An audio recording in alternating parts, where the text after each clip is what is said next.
সম্পূর্ণ ভিডিওটা দেখে সন্তান জন্মগ্রহণ করছে, পরিবারে হাসি খুশি, খাবার খাওয়াইতেছে,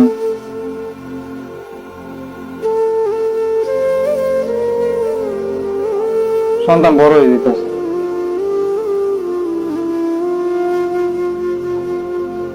এখন সন্তানকে বলতেছে যে টাকা কামাও,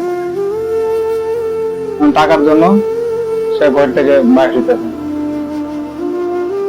টাকার পিছনে সে দৌড়তেছে। তার 18 বছর হয়ে গেছে, তাই টাকার জন্য বার হয়ে গেছে।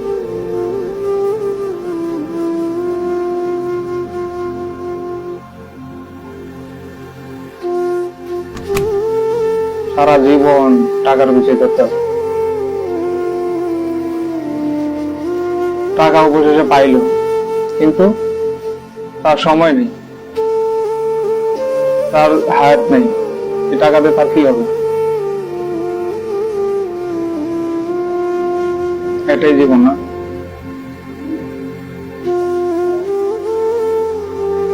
এই মানুষের জীবন, এভাবেই মানুষের জীবন চলে যায়। যখন মানুষ সন্তান জন্মগ্রহণ করে, তারপর থেকে তার ফ্যামিলি থেকে দেখাশোনার দায়িত্ব নেই 18 বছর 20 বছর পর্যন্ত। তারপরে সময়টা তাদের এই টাকার পেছনে দৌড়তে দৌড়তে দৌড়তে পুরা জীবনই শেষ। পরে যখন সে সাকসেস হয়, টাকা তার হাতে আসে, তখনই তার লাইফ, মানে তার সময় নেই।